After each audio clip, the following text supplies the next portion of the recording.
Before we get going into your Hockey IQ podcast episode, I want to thank our sponsor, Rapid Shot.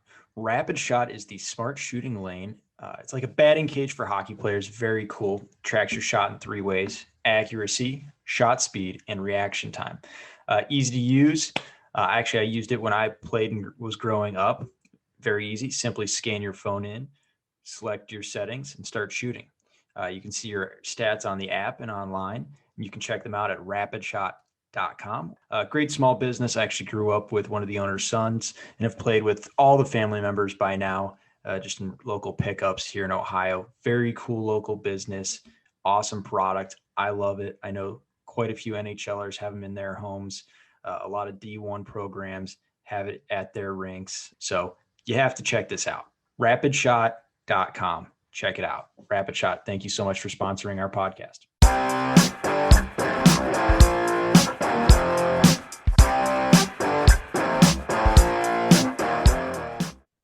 On the Hockey IQ podcast today, we bring on the legend himself, Richard Bercuson.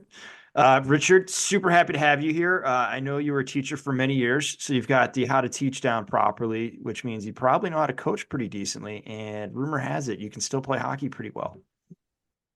These are all vicious rumors. You obviously have not kept up to date with my recent play. Although, Greg, I played this morning. We won 9-4. I got a goal and an assist. So clearly my skills have not deteriorated that much. Is this like, our small area games when we start kids out? No. There's no goalies, you got little nets, and everyone scores 4 goals, and you're No. like, I don't know how I got so good. Well, No. And I don't include warm-ups with my goals either. Unlike my brother who, said, I scored 3 goals today. Yeah, but Jimmy, you're talking about the warm-up. You're not supposed to score it. Not supposed to score in the warm-up. Well, you spent a lot of time thinking about hockey, writing about hockey, coaching, bench management, all of these things. I would love to just start and dive straight in and get to all the goodies here. So first question here, we talk a lot about small-sided games, small area games these days, but I think we may have gone too far into the games per se, where we're starting to see misapplications of small area games. Curious your thoughts. I'm not sure what you mean by too far. I don't know if there is such a thing as too far. So you'll have to enlighten me. What do you mean by too far? So I'm reversing. Are we hitting representativeness enough? Are we taking the game out? Like what really grinds my gears is when we get say a 3-on-3 cross ice game in the zone. So now we've moved the nets, the ice geography is all messed up. And then we've got to require 3 passes before you can take a shot. So we're going to stop playing hockey for a little bit, make passes back and forth with our best buddy over here in the corner. And then we'll go back and decide to play hockey again. So, I mean, there's plenty of issues with small-sided games, small area games that may or may not be applicable. I'm just curious, as you've seen it and been around the rink, what's a good one look like? What's a misapplication of one look like? Well, he said, offering a deep thought.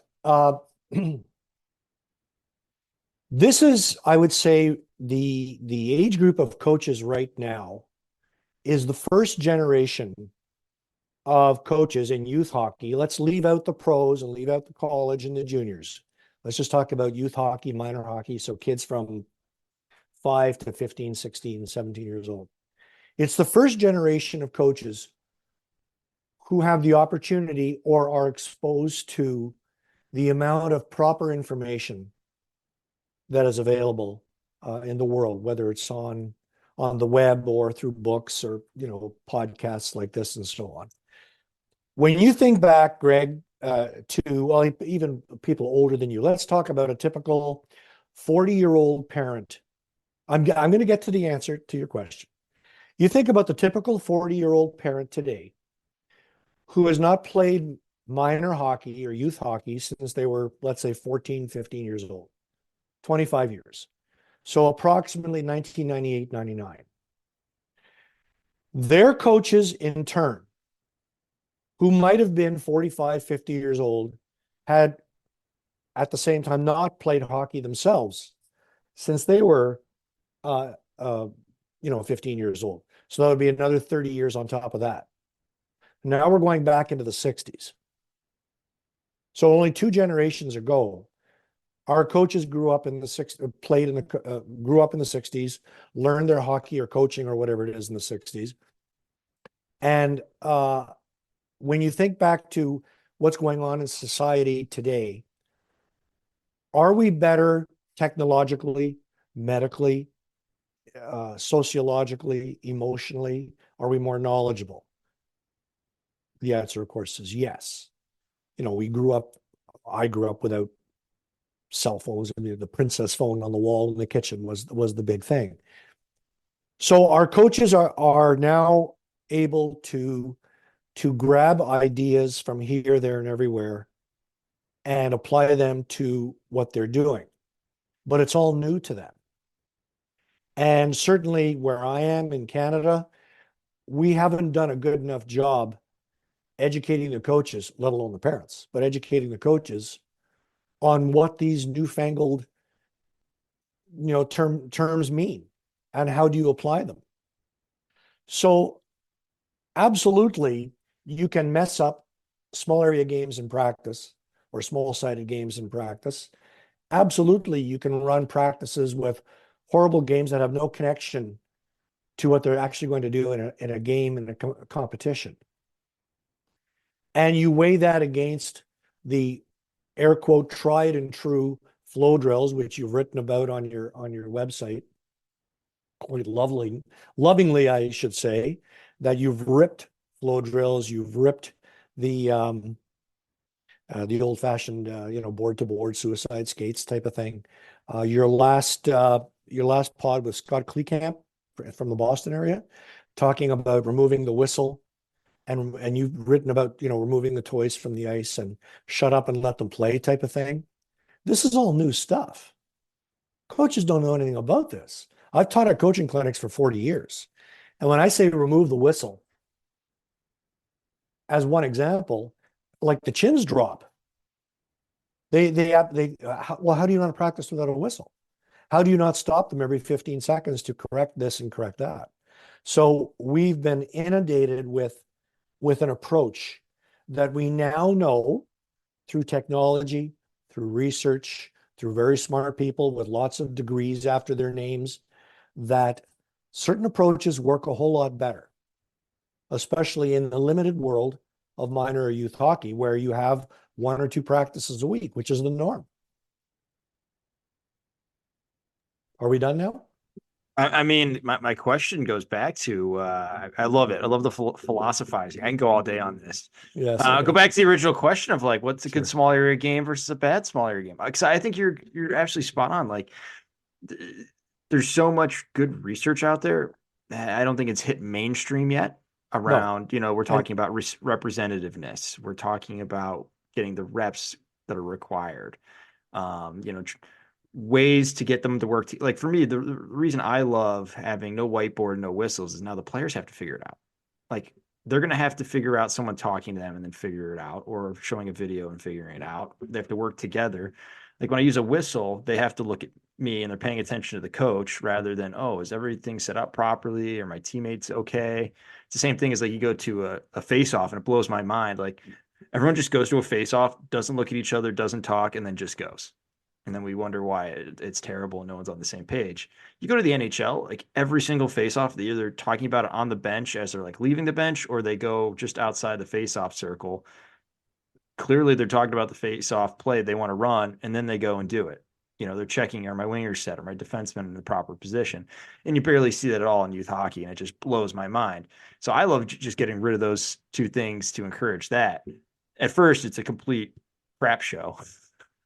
But after probably 5, 6 practices, it's kind of the norm. And then they start getting on each other like, well, aren't you in your right spot? Like, hey, you're up. What are you doing? And then you get this banter and they're having fun and it just works so much better. They're actually learning, they're becoming more conscientious, aware of their surroundings, their teammates, all of that. They're building empathy. I think it's just super powerful.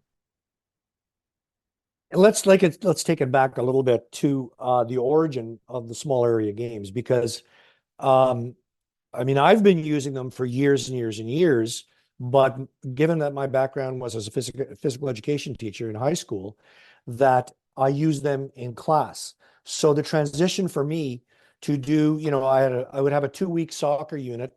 of a 70-minute class, let's say, or 65-minute class, and I would use, small space games or using the game to teach the game, because doing skill stuff in a 2-week unit and expecting 14, 15, 16-year-olds who are not hockey or soccer players per se to actually be able to improve didn't make a whole lot of sense to me.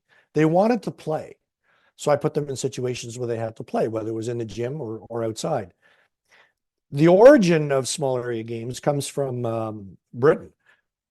Well, actually, it came from Germany and a couple of other countries, but I could have swore it was Brazil. We had an English no, coach go no, down but there. yeah, no. The whole concept of small space games or small sided games was originally called Teaching Games for Understanding, TGFU, with the proper use of FU. Teaching Games for Understanding originated in Europe, where physical education teachers like myself, frustrated with the fact that their kids were not taking physical education classes, and frustrated with the fact that they were taking a linear approach to teaching. In other words, if I'm going to teach them how to play basketball, the first thing they have to do is dribble the ball with one hand, with the hand in a cupped position, dribble the ball, loosen the wrist, and shoot with the elbow leading, and do all that wonderful stuff, which I did myself, teaching it to students and failing miserably, because you'd have 2 students out of 25 that could actually do it. But if you put them in games, now more kids were taking the courses, more kids were enjoying what they were doing and following up and playing the sports after. So that transitioned into, okay, well, let's do that in our soccer clubs, in our rugby clubs, in our field hockey clubs. And that's how we've come to the situation we're in now, where in the case of USA Hockey, which has done a phenomenal job of not only introducing their concepts, but making people aware, when you listen to podcasts with Bob Mancini and Roger Grillo and all these other people, most of whom I've had on my podcast, which is a shameful plug, I know, but talking about how important it is to let the game teach the game and let the kids learn, as you just said, learn to figure it out, because they're sitting on the bench, they climb over the boards or go through the door, and as soon as they go through the door, it's chaos. You have no control over what they're going to do on the ice. You can influence in practice, but the left winger goes to the wrong spot in the defensive zone. Why? How did that happen? Doesn't she know? Doesn't he know? How would they know unless they're given that instruction or direction in practice? And that's where the small area games come in. So yeah, you can really screw up using small area games by having bad ones, because the coach hasn't. What I'm finding up here in Canada, where I'm in I'm not in Toronto, I'm outside Toronto, in a town called Whitby.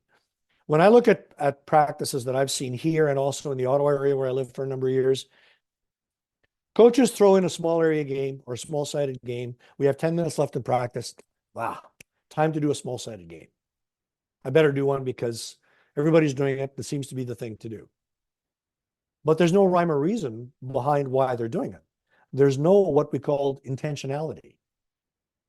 They're using it as just the fun thing at the end of practice for 10 minutes. I've seen guys do it for 4 minutes. And then the coaches get involved and they play, which you should never do anyway. But that's a whole other discussion, with risk and safety management. But they do them as sort of a last resort, or think that if they do a 3-on-3 cross the rink and move the nets out 7 feet from the boards, that is actually being productive. It may be lots of fun. It's a nice break, and there's a place for that. But what is the intention? What are you doing to follow up? What message are you trying to give to the players when you're creating these things? So there's a lot more to it than just, you talked about flow drills in your online. Yeah, on the newsletter. Yeah. On the newsletter.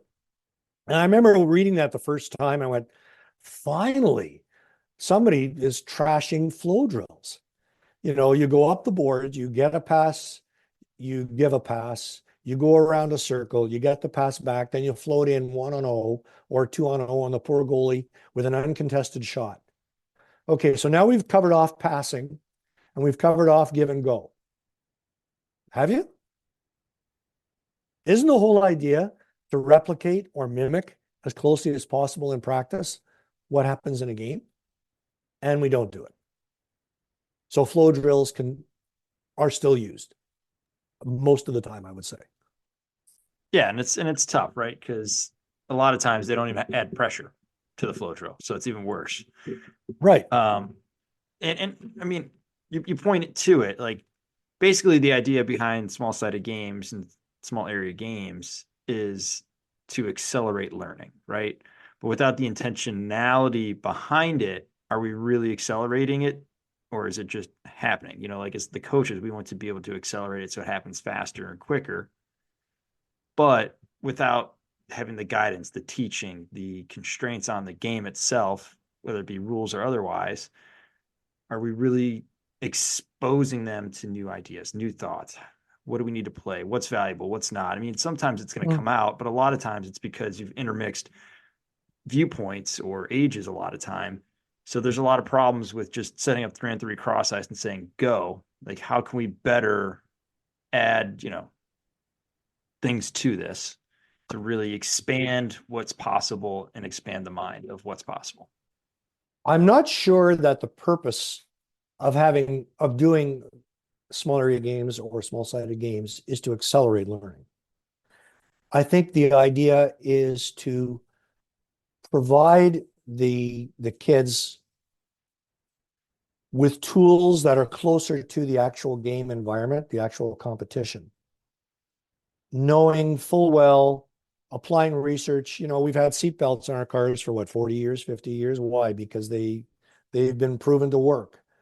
We know that anesthetic works in surgery. Why? Because 100 years ago, somebody invented chloroform or something and put you to sleep when you had your stomach cut open. So research tells us things that have been tried and true. The linear teaching model, which is what we have lived by for decades, I would say probably. Can we define that for folks just so they know what we're talking about? Okay. Linear teaching means you can't do A without doing, you can't do C without doing B. You can't do B without learning A. So if we take a skating stride, you'll never be able to, this is the theory, you'll never be able to skate properly until you know how to extend your leg into one direction, have your balanced leg underneath the midline of your body, point your toe, have your shoulders in the right angle, hold a stick with one hand or two hands or whatever, and then we can go to the next step. In other words, power skating. So as a former skating instructor myself, many, many years ago, but only in the summer environment, not in the winter environment, doing all those exercises, and at the end of the day or the end of the week, you're going, wait a second, they're not any better. Skating in a straight line without any purpose has no real meaning. And not only that, but when do they do it in a game? How about tight turns? Do you turn the head first? Do you turn the shoulders first? Do you have your feet, side by each like the bacon on the pan, or are they heel to toe? Linear teaching means that you must go step by step by step. But that's not how learning takes place, and we know that. Learning is messy. If you think to any sports skill or even academic skill, in the case of children who learn to read at various ages and stages and degrees from the age of 3 or 4 until they're in high school, some are better than others, earlier than others. Why? I don't know. It just happens. Why do some hockey teams have really strong group and other teams don't? I don't know. Some cohorts are better. Why? I don't know. They learn faster or they learn slower. I mean, we've all had, those teams where it didn't matter what you did, they were able to do it. They could make a power play hum, they could make a breakout hum, and you only have to show them once. So learning is messy. Learn is not step by step by step. And we've come to accept that you know, if you look at the Hockey Canada model, the pyramid, where you have the individual skills at the bottom, then individual tactics. You must teach individual skills first, then individual tactics, then small group tactics, and then systems up at the top. So let's take out the word systems because the terminology is a bit cockeyed anyway. If you look at just pure tactical play, how do kids learn tactical play or learn to play the game if they're just doing skill stuff and practice? So we have to step back from looking at the NHL junior college model where they have, you know, 4 coaches on the bench and video replay and skills instructors at $500 an hour and, you know, all that kind of fancy dancy stuff. And look at the typical minor hockey, youth hockey, even high school hockey organization where you'll have a couple of coaches, neither of whom are experts in, let's say, skating or shooting or teaching checking skills. They have to be generalists, much like the grade 7 teacher has to be a generalist. You have to have a really strong handle on classroom management, mental health skills, social skills, how to teach language, how to teach math, how to teach science, all those things rolled into one. You know, the specialists don't really come into being until high school. So we know that the linear teaching model in a sport like hockey is not the best. Now, if you're coaching gymnasts who need to be able to do a back roll on a balance beam and then spring off it with 1 foot backwards and, you know, all the stuff that the gymnasts do that is just like stunning in their skill level, they must go step by step by step. They have to be able to balance on 1 foot on a beam. They have to. They can't do the next stage of their training without being able to balance on 1 foot, let alone being able to do a cartwheel forwards or backwards off a beam. But that's an individual sport. You know, if you look at Usain Bolt as a sprinter, he needs to be able to do certain things a certain way. From point A in the blocks to the first 3, 4, 5, 6 strides, gradually rising up and then going. Right? But he's not in competition with anybody else when he's doing it. He's not being held back. Nobody's standing in front of him waving their hands or trying to trip him. He just goes. But hockey is a mess. The only sport that comes close to hockey in terms of being a mess is bushkashi. You don't know what bushkashi is. It's the national sport of Afghanistan. You get a bunch of people on horseback, and they take the 90-pound carcass of a goat or a sheep, a headless carcass, and they have to pick it up off the ground while they're riding on horses and drop it into a net or goal. You have to look it up. It's crazy. Hockey is the closest thing to bushkashi that we have at the youth hockey levels. It's chaos. So how do we get the kids comfortable with the chaos?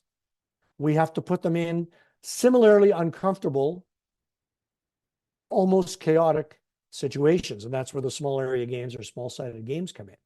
But as you so correctly pointed out, if you do a game across, let's say 3-on-3, cross-ice game, and you say you have to make 3 passes before you can shoot, what was the intention of that exercise? You've put in a constraint, as we call it, constraints-led approach. So you put in a rule or a constraint, and you said, all right, you have to make 3 passes. Well, why did you put that in? Are you trying to encourage passing? Do they have to be backhand passes? Can there be a board pass in there? Why 3? Why not 2? Why not 5? So the coaches have to determine, if I'm going to do a small area game, there's got to be a reason behind it that has to do with what our team needs, what our players need, and how am I going to follow up on it? That's back to the intentionality of it. Intentionality behind everything. I love it. Absolutely. So for you, Yeah. what is the proper way to accelerate learning? Accelerate learning? I don't know how. I honestly don't know how to accelerate learning. Well, if you left someone to their own devices to learn and figure something out, then you had a coach. I'm assuming the coach is going to be able to help fasten up how quickly said person is able to do things, whether they, we'll go back to the bush, right? You just throw someone out there who doesn't know anything about anything versus someone who maybe knows how to start a fire. I'm assuming that coach who knows how to start the fire is going to be able to help that person try to survive. Similarly to players, Maybe. why do we have coaches, right? To help us get to places faster, help us to get there better. I've often asked that, why do we have coaches? Because I'm not quite sure what some of these coaches do, what they think is going to make a difference. If you talk to, well, even in the case of myself growing up in Montreal, there was an outdoor rink 2 blocks from where I lived, and we were out there all day long, on the weekends playing. And it was a small rink, it was the size of a zone. The ice was well kept in this community. We had great, large numbers of kids would go out, play 6-on-6 or 4-on-4 or 7-on-3 or whatever it was. You learned how to stick handle, you learned how to pass, you learned how to shoot, you learned how to take a body check because the boards were only about a foot high. And one good body check, and you're into the snowbank, right? But there were no coaches out there. And when you talk to people who have no official coaches. There were no official or otherwise. I guess if you're the oldest or biggest kid, you're kind of the coach. But I was de facto. The de facto, yes. I was neither. So it was just every man kid for himself. Some of the kids were lousy, some were not too bad. And you went to the outdoor rinks in the middle of the community in Montreal. We had 4 huge outdoor rinks, 1 for skating and 3 for hockey. And you played these pickup games. There were no coaches out there, and everybody learned how to play out there. That is a different time. That's in the 60s, 70s. Talk to athletes now, let's say professional athletes. What do they remember about their youth? They remember about their youth playing with their buddies, 4-on-4, 5-on-5, 7-on-7, on outdoor rinks, or just pick up hockey at the local rink. That's where they got their chops, so to speak, in learning how to play. Very few people will remember the great flow drills that Coach Joe did when they were in Pee Wee or U12 or whatever it is. They're not going to remember the great flow drills.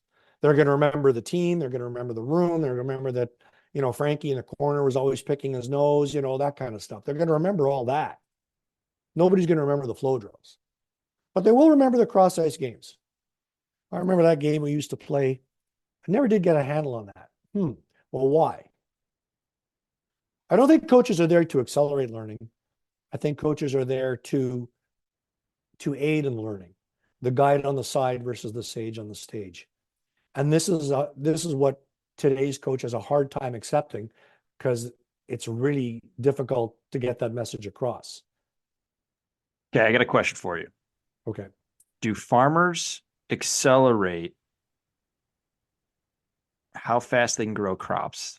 And are they able to accelerate how much they can get from the harvest?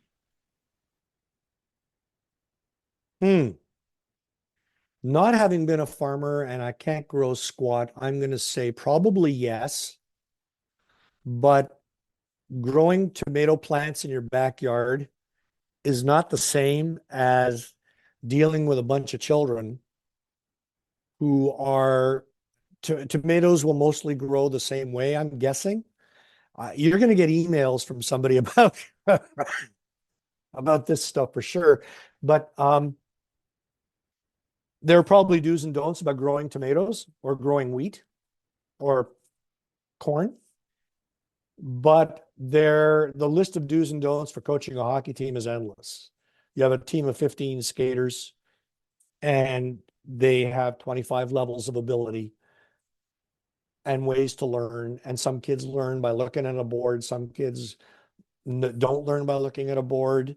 On the wall, they have to try. They have to practice, they need the reps, they need the encouragement. Some kids don't need the encouragement, they go by themselves. Coaching is difficult. At the best of times, coaching, especially hockey, which is not a game like basketball or football, watching the football games on the weekend. And, the quarterbacks have earpieces now and they're hearing the messages from the coaches about what play to run. These are very coach run sports, basketball, football, even baseball to a certain degree. Hockey is not. I'm thinking hockey coaches and farmers have a lot more in common than what might meet the eye. They've got to set an environment, maybe enrich it with a little bit of fertilizer here and there. Yeah. That's where my mind goes with this. But I like where your mind went with it. Challenging my thinking here. I like it.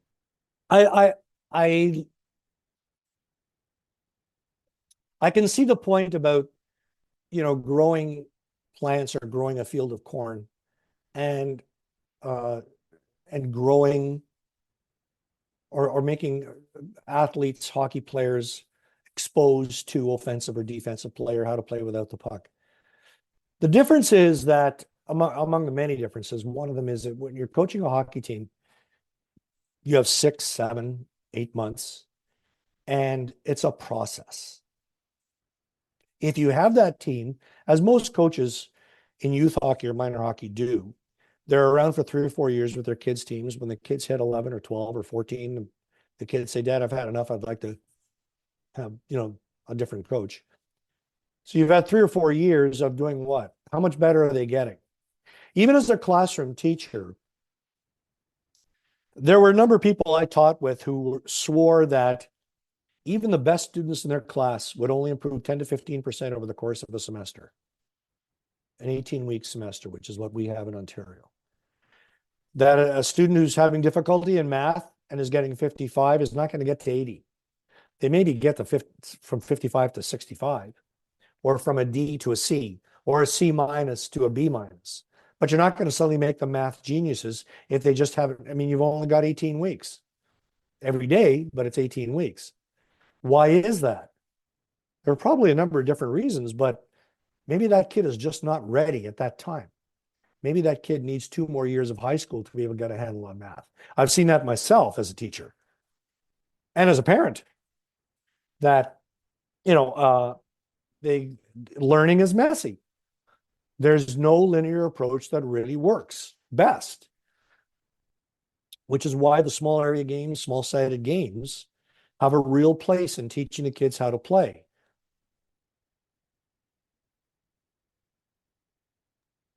All right. So let's just say we put you back on the bench. Right. You got to be a coach again. What is it that you actually do? On the bench? Just in general, you're this new coach of blank team. What is, what do you do as a coach? Like, what are you Well, actually affecting around here? yeah, it's really top secret information, and I'm loath to share my secrets, but I will, simply because you're asking. Coaching a hockey team on a bench in minor hockey is also somewhat chaotic, especially with the younger kids trying to get through the door and get on the ice. Trying to get lines to stay together when, little Joey wants to stay on the ice for 2 minutes and his line mates came off after 40 seconds. How do you get that kid off? There's a lot of orchestration. You're the director of this orchestra of, 8, 10, 12 instruments. You may have somebody coaching the defenseman who's got an easier job. You only have to worry about 5 or 6. And the forwards, you have maybe 9. And you're trying to manipulate these kids and keep them happy and keep them engaged and give a little bit of feedback. But for the most part, the game is theirs. The practices are for me to try to inject some life into their ability to do a breakout, to do a power play. I'm just giving an example. I'm not necessarily advocating for power play among 8-year-olds, but Learning how to play without the puck offensively and defensively, which are pretty important. Learning how to find open space. You can't teach that in a game. Not really easily anyway. You can give them feedback on, with using a Socratic method of asking questions, well, as we should be doing in the smaller area games. So we practiced in our 2-against-2 cross ice, Joey. Well, let's use you, Greg. Greg, we practiced 2-on-2 across the ice for our guys to make one quick pass to an open guy and then try to get a shot after one quick pass. So you tried to make a quick pass, but you missed. You missed the pass, making the pass. Do I hold you to account for that in a game when you try it? No. Why? You committed a physical error, a technical error. I'm not going to fix it in the game. We'll try to fix it in practice. Can't fix it in the game. Well, coach, I saw him open. Okay, good. You saw him open. Great. Yeah, you were maybe, if you'd been a little bit faster with the release or whatever, all of a sudden the defender came in between you. And sometimes the defenders do the right thing as well. So on the bench, it's more a case of orchestrating and managing the group and keeping them engaged, keeping their eyes on what's going on the ice, which is exactly the same as what we should be doing in practice with smaller area games. You can't do it in a flow drill. It's physically impossible in a flow drill because all they're doing is following a pattern. Even if there is a defender. I hate flow drills. I coached a team, and I've done plenty of them. Coached a team about 6 years ago, 7 years ago. It was a AAA Bantam team. So they were 14-year-olds. And I had come on the organization or come to the team late because the coach had quit in the summertime to take on something else. And they asked me to take the team on. A, I was available, and B, I was qualified because you have to have up here, you have to have high performance coaching certification. So I had the qualification. So we're going through the season. The team was not very strong, which is okay. The team was weak. And we had 4 or 5 really decent players. And after about, a month and a half or so, some of the players, the better ones said, Coach, we need to do some flow drills. We're doing all this 1-against-1, 2-against-2 stuff in the corner and in front of the net. And can we do some flow drills? I looked at the guy I was coaching with and we looked, this is not going to end well. And they said, okay. Next practice, we did a couple of flow drills. It was an unmitigated disaster. It was great for the best 4 or 5 who can do the give and go and follow a pattern. But for the other 8 or 9 who didn't have the skill, they didn't have the hockey sense, they didn't understand the game well enough, they didn't know how to break a pattern or get back into a pattern if they broke the pattern, it was a mess. It was the last time we did it. Or do they need more time so they could get the hang of it? Wow, Greg, get the hang of a flow drill. How hard is that? I don't know. It sounds like they need to work on breaking a pattern and getting back into a pattern. Well, that's what smaller area games are for, is learning to be like, there's a great talk by Bob Mancini that I've used a couple of times with coaching clinics up here, where he talks about learning to be uncomfortable or learning to be comfortable with the uncomfortable, which is what small space stuff does. Like it sounds kind of airy-fairy and pie in the sky, but 3 years ago, Sweden and Finland did a study. I'm going to bring it up here on my trusty iPad. Are you talking about the practice times of actually in an activity? No, not that one. Not that study, different study. Okay. That's a different one. That's a different one. This is one that was actually put out by the IIHF, Martin Lundby and Kelly Vallejo. And it was a special study in 2019 and 20, game formats for youth hockey. The Swedes and the Finns, for all we've got in North America, between Canada and the US, we have more rinks, players, opportunities, and money than everybody else in the world put together. There's one guy in Canada, a very well-known person in sport research in Canada, I won't mention his name, who has made it public that Canada, for example, we should be able to ice 3 teams at every age level in the World Championships at U18, junior, whatever, and win a gold or a silver every time. And that the only other team that would be neck and neck with us would be the Americans. And the Americans, hockey is one of the 2 fastest growing sports in the US right now. Our best athletes still gravitate to hockey. In the US, it's probably a little bit different, but just in sheer numbers, when you've got 500,000 or more players and thousands upon thousands of rinks, even in the South, we should be winning all the time. Why don't we? I'm talking about Canada, not the US. Why don't we? So that opens up a different can of worms. But going back to the study the Swedes and Finns did, they looked at the space that is most conducive to various age groups for the kids to learn how to play the game properly. And at the U9 level, the space that they determined was best was 1/6 of a rink. In other words, if you take an actual zone and divided it in half, that's 1/6 of a rink. And if they played 1v1 and 2v2 in there at the 7 and 8-year-old age level, that is best for them. They also determined that the best age group for playing 5-on-5 was about age 13, 14. That when you play 3 against 3, the players improved the number of actions regardless of skill level. And we know that from the study that you Americans did in 2009 or 10 or something in Detroit, with the number of passes and shots and opportunities and puck touches and all this kind of stuff. So we know that it's a better way of learning how to play the game, because learning is messy. And I don't mean Lionel Messi, who's now playing in the States, but messy. And that the kids have to learn how to play in that environment, to learn how to play the game. The problem is we're not patient. So we need more chaos and we need smaller spaces. And let me share my screen really fast while we're at this to make sure that I'm thinking of the same study that you're thinking of. So I think I may have written on this, which is, crazy enough. Oh, did you? I don't know. Maybe, just Okay. maybe. And in fact, one of the American researchers, Amanda Visick, I think, was doing some work with Hockey USA, did a great presentation on it. That's the one.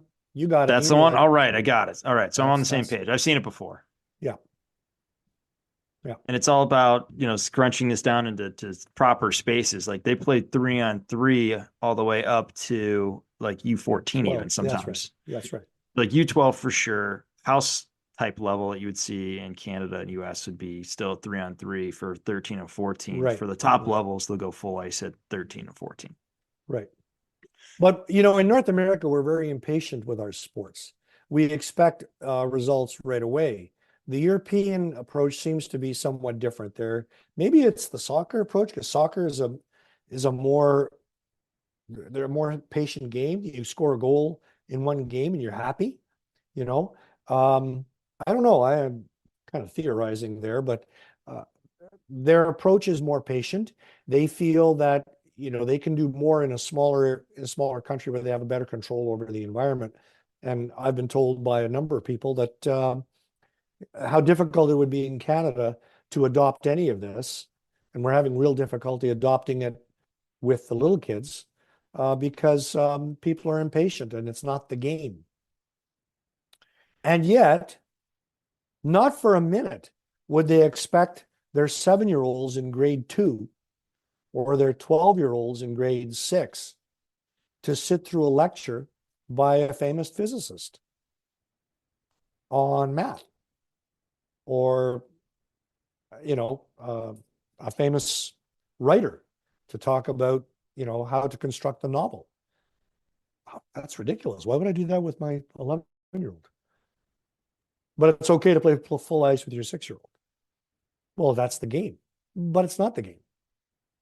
It's only the game because that's the way it started in Montreal in 1890. That's the way the game. I love that video from USA Hockey where they went to I think it was the pond hockey championships, and Yes, they yes, sized yes, everything up, yes, yes. relative to what Yeah. a full ice, I think it was like 8-year-old would be. And, everyone's gassed. Like, it's just not that fun. There's not enough activity going on. That study too went into some detail on the um, the skating challenges, or not the skating challenges, but the skating improvements by playing in small space. That, the large space playing full 5-on-5 full rink, the stronger skaters for sure had the advantage, but how many of them are there? And we see that all the time when we watch little kids. The strong skater in a straight line, will carry the puck the whole length of the rink, not make a pass, score a goal, everybody's happy. But in the smaller space, the technical skating that is required, the change of direction changes, when I say small space, I mean half a zone, cross the zone, whatever you determine is going to be the space that you're going to use. The argument I've heard from a number of people who don't quite understand, I don't think teaching games for understanding, or the concept of small space and constraints and whatnot, is, well, you have to learn how to skate. Unlike soccer or rugby, where it's a natural movement to run, okay, but you have to learn how to skate. True, but how do you learn how to skate?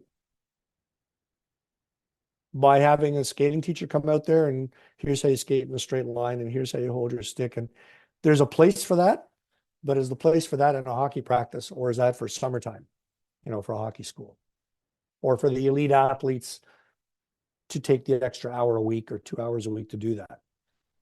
All right, I got some quick hits for us here. Quick hits, all right. Just give me your thoughts on paying for goals scored. So say grandma or grandpa want to pay for a goal scored.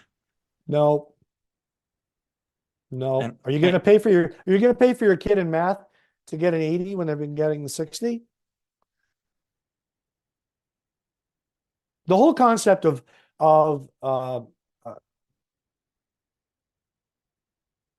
paying for a reward to score a goal means that that kid is now being encouraged or pushed or, cajoled into carrying the puck, shooting more, when in fact the whole approach to the game that the coach is trying to get across, or that the kids need to learn, is the team concept. So no, that's a no. all right, shortening the bench. No. Why? Because you want to win more. Okay. Who doesn't? As soon as you turn on the score clock, we want to win. What's the point? I mean, are we talking about AAA, the highest level, the national junior team? What and what message are you sending the kids who are not part of the shortened bench situation? And do you do that in February, or do you do that in November? Do you do it for a minute, or do you do it for 8 minutes? I mean, there was a kid I talked to, or the dad I spoke to the dad, whose kid played, I think it was U16 for 2 years at not AAA, at a lower level than AAA. And the kid would get a shift in the third period or a shift in the second period. And I asked the dad, well, why didn't you say something? Because that's just not right.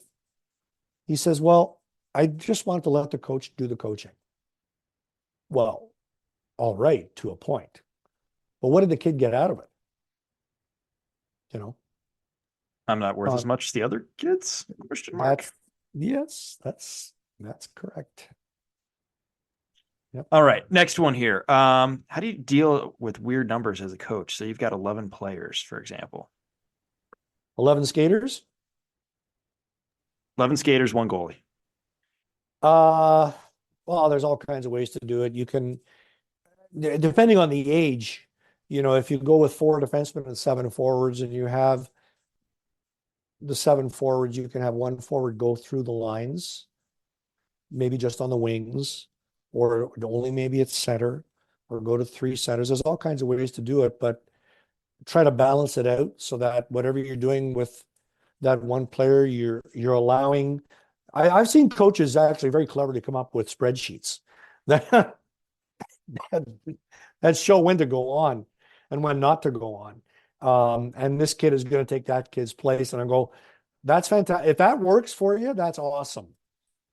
then a penalty kind of messes it Yeah, I up. was gonna say until a penalty Yeah. comes along. But with the younger age groups, there aren't that many penalties, or maybe two or three in an entire game. So it messes it up a little bit, but you tell the kid, okay, Joey, I owe you a shift because you lost a shift because of the penalty that Frankie took. So I'm making a note here. I owe you a shift. You'll invariably get a parent in the stands who's going to be timing the shifts, but there's no, there's no really such a thing as equal ice time in hockey unless you have a buzzer system. So, All right, next one for you. How do you keep players engaged on the bench, especially their eyes, for say? Because I know a lot of players, like you start a small area activity, unless you keep to it, they're going to be like going down to the other end and shooting pucks. But on a bench, maybe a more captive audience. are you talking about in a game or in practice? Both. Well, in practice, everybody should be on the ice. I mean, if you're playing 2 against 2, a small area game in one zone, and you've got the extra players in the blue line, you don't want 1 minute shifts. You want 20-second, 30-second shifts to keep them going. Besides which, this is the role of the coaches. You're not stopping the play every 10 seconds. As your guy Scott said on your podcast, let them go, let them play, and having a coach standing beside them talking to the defenseman or talking to the forwards and say, all right, watch what those kids are doing right there. Getting the kids to watch other kids is really hard because they don't feel engaged. They don't feel part of it because they're just waiting their turn. So that's why the shifts or the exchanges or the amount of time that they're engaged has to be relatively short. During a game, depending on the age group, it's similarly challenging for them to watch. I mean, watching a game from the bench is just about the worst seat in the house. The coach's seat is even worse. So they can't see a whole lot, but one of the things that I do as a coach is I do a little bit of a running commentary. It's almost like I'm the color commentator of my own game. Well, look at that pass by Frankie. Wow. Nice pass, man. Look at that back check. Wow, nice back check. So I'm not yelling it out to the bench. I'm making this commentary from behind the bench because I want the guys to go, oh, yeah, maybe that was a nice back check, or look at him break into the open. The play didn't work, doesn't matter. It's the effort. Oh, what a great effort in the corner by John to get the puck. Great effort. Didn't get it, but that's okay. Great effort. He was first on the puck, stick on the puck, that kind of thing. So now they're hearing that as kind of, as opposed to yelling. I don't yell. I'm talking in this voice right now on the bench. It's kind of what I would do on a bench. Yeah, running commentary is a fantastic strategy. I'll second that. Yeah, yeah. And you got to be careful how often you do it too, because then it sounds all saccharine that every play is great. Oh, wait, you're not telling me like, oh, what the heck is Johnny doing on the bench there? No. Guys, never do that. No. I'm not doing that. and then at the same time, you're careful about who you talk to and when. So Joey comes off the ice after a shift. You've got, let's say, 8 forwards. He comes off the ice after a shift. And right now you're double shifting your left wingers in the second period. You were double shifting the centers in the first period. And the third period will be the right wingers, right? Because you only have 8 forwards. So he's coming off the bench. He's going back on in 40 seconds. How much do you think I can tell him when he's gasping for air that he's actually going to be able to use? So I've got to be really strategic in what I say to him. A little pat on the shoulder and good shift. You okay? Like, are you sucking air yet, man, or what? I'm okay, coach. I'm okay. All right. Just be a little bit more careful about those breakout passes.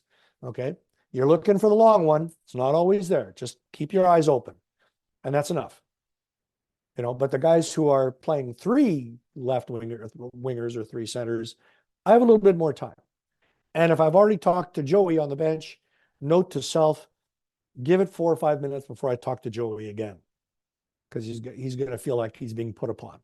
So it's not the same as in junior. Like when I was coaching junior, entirely different world, entirely different. Yeah. Well, Richard, I got to say, this was a really fun conversation. Went to a lot of places. Plenty of questions out there for people to reflect and think about. Right. So right. That was fun. Appreciate you coming on. Yeah, thank you very much. Did we solve all the issues of small area games? And Small I think segment. we did that. I think we did bench management while we were at it. Oh, we did. Game formatting, making sure we're, doing the right sizes. I love a good TGFU. So we'll be good Good. here. Good. No, that's great, Greg. Thanks for the conversation, for the invite. Good fun. Absolutely. Thanks again. Talk to you And you'll be soon. and you'll be coming on Grassroots first opportunity.